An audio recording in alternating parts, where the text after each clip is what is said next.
The average person is said to spend 15 minutes in the bathroom. Why not take advantage of that time and learn something new? Presenting the 15-minute podcast on weird facts, crazy details, and funny particulars that you'll be able to enjoy while you're taking a on your free time. Welcome to The Shit with Sam Butler. Welcome to another episode of The Shit Podcast. I have a very special guest with us today. He was a writer on the show A Late Night Compadilla, which was the show that I was on as well. And I was also a writer. So we worked together on that show. It was like a little Jimmy Kimmel Live here in Mexico. And he's actually doing some projects right now. A big welcome to my friend, Jorge Rodallegas. Hello. Hi. How are you doing? What are you doing? What are you up to, man? I've been acting a lot. That's great. And theater, I have 2 plays coming up. That's awesome. Yeah, on the 16th and 18th of August, I'm going to be online. The plays are going to be online, so you can watch them. We got to adjust. For free. Yeah. So, I mean, we'll give you guys a link to his social media so you can check out his plays. If you speak Spanish, it'll be great.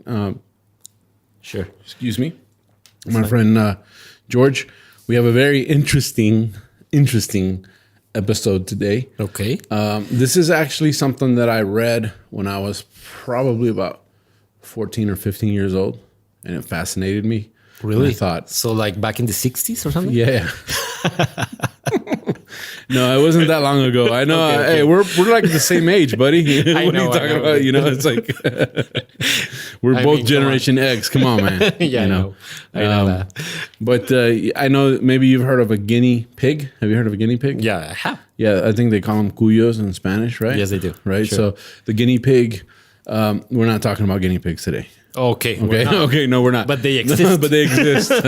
We're talking about something that sounds like guinea pig, but it's not a guinea pig. It's the Guinea worm.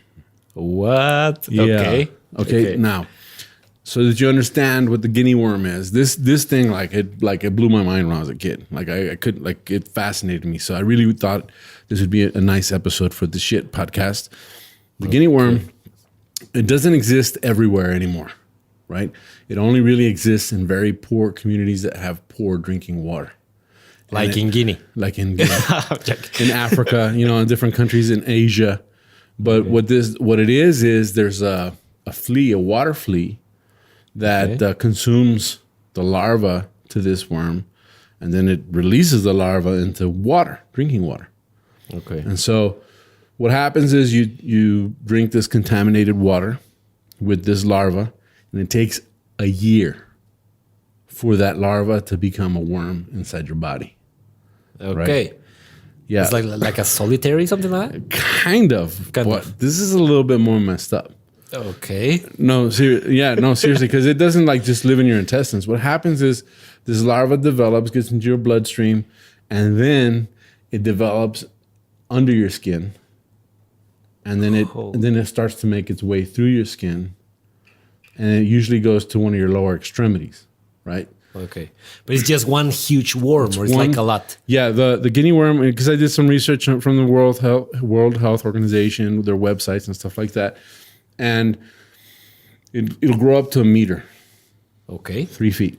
That's a lot. That's a lot. Yeah. It's a long little worm. And it'll just kind of, after a year, it starts to kind of manifest itself. It'll start to kind of wiggle its way down into your lower extremities.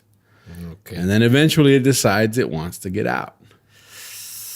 Right? So yeah. I'm afraid. No, seriously. So what it does is it creates this coil, right?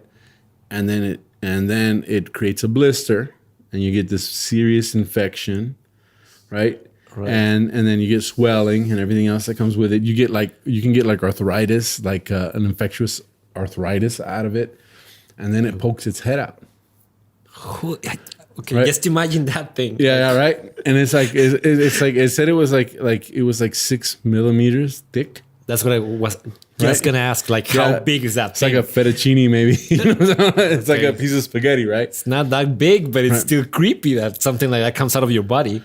That's right. So your natural reaction, to that happening to you, is to want to soothe the wound by putting it in water. And that's the worst thing you can do. Let me guess. Yes, because what happens is releases thousands of larvae Oh, into the water into again. the water again. Yeah. Oh Right? my god. Okay. So it's like this worm releases this larva into the water, and then it's contaminated again. So what the World Health Organization and all the different organizations that help eradicate this, because they're like this close to eradicating the guinea worm. In the 80s, they'd have about 3.5 million cases a year. Let me guess. All you have to do is stay home for 15 days. Yeah, and then another 15. And this thing goes away, but nobody's doing it. Yeah, and then another 15.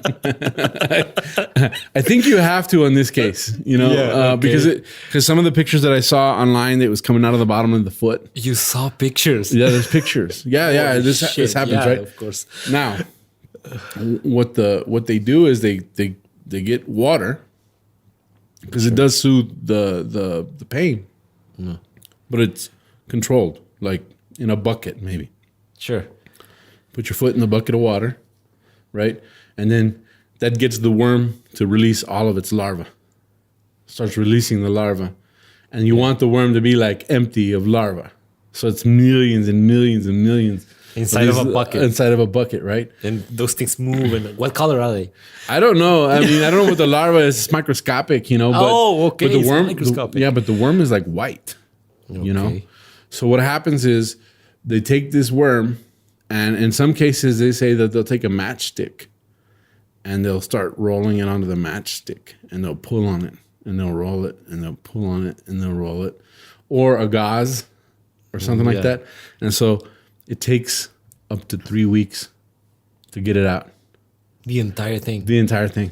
Right? Little by little. And the whole course time, that thing hurts. Yeah, the whole time you're agonizing. You're in pain. God damn. Okay. Right? Now. Do not swim in poor countries, people. That's what I'm saying. Oh, I swallowed water. Oh, fuck, I'm dead. Right? Now, the good news is you don't die from this. But it's like, there are worse things than dying in this world. I know, world. that's one of them. That's one of them, yeah. So it's like an excruciating pain with the guinea worm, right? Yeah. And so they start rolling this thing up on a gauze. They'll make a little roll of gauze. And then if it breaks by accident, you're fucked. It dives back in. Right? So imagine like snapping a rubber band. It goes right back in.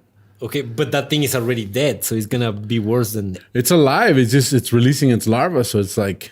Oh, okay. It's a so worm. it's still alive, but it's still alive, but it won't. Okay. Yeah, but it wants to get out so it can continue the circle of life. I thought he would get out like head first. Yeah. So he snapped the head and he would die. And then I don't know if parasites really have heads.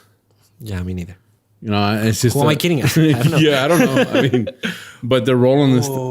So right. So then. I know. I was reading this and I was getting all itchy. I was getting all itchy, And you read this when you were 14. I was 14. And then it's still not being eradicated. It's still up here. It's like it traumatized me my whole teenage years, And that thing that you said that it's almost eradicated was when you were 14 or recently? Well, in the 80s, they had like 3.5 million cases a year. Okay. I think right now they're down to about 50 cases a year. Just 50 worldwide. Oh, that's the worst lottery you can win. Oh, but wait, there's more. Okay. So No. it happens to a lot of farmers and agricultural workers in these poor countries. Of course. Because they're walking in these fields and they're consuming the water as they get, this totally knocks you out for a month. You can't get out of bed.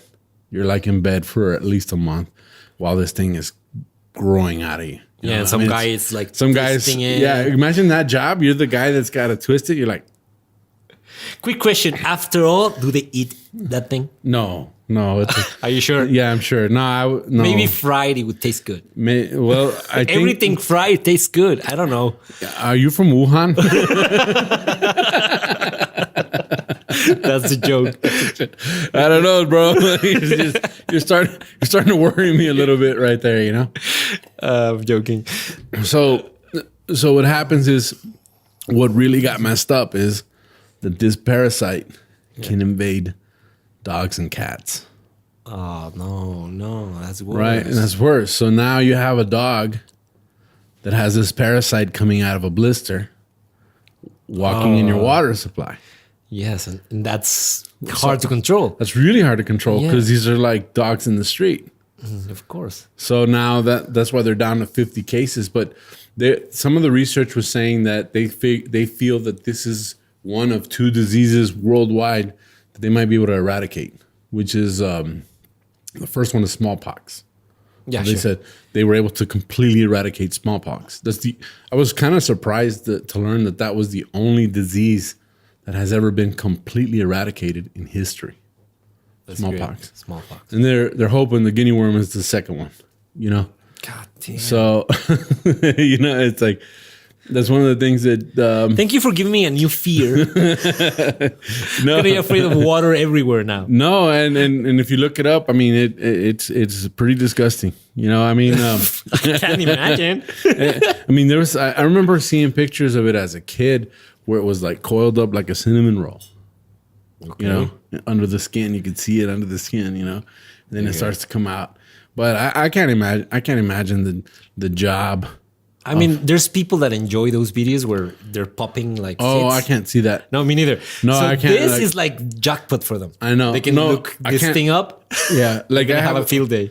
I have that whole thing, trichnophobia, trichophobia. What do they call it? Tripophobia, right? Tripophobia. Like yeah, tripophobia. The holes thing. With the holes, I can't do that. You can't? No, I start getting itchy. Like I start itching all over my body. Like it's weird. I saw this one thing with a lotus that they kind of like superimposed on somebody's boob at one time. Did you ever see that? Yeah. And that thing grossed me out. Like I started, like I'm talking about right now, I'm getting itchy. A lot of people has that thing. Yeah, it's weird, right? Nobody knew that it had a name, but since it has a name, everybody has it. Yeah, and as a matter of fact, I got to a point to where I couldn't look up at a shower head. Like in the really bathroom. was like that bad? Yeah, because I would see especially the newer shower heads. You know how they're like, they got all the little. It was like, that's really that bad. That bad? Oh shit. Yeah. Okay. And then the other day, I got a cup of coffee and it had a little lotus deal on there. I was like, oh, thanks, man. Thanks for triggering my trypophobia. But this is like to the max. But that happens. The good news is that there is an eradication program. The World Health Organization and a lot of religious organizations spend time. It's a very simple thing to do. It's as simple as filtering your water. You know, they were saying that even filtering it through a cloth was enough.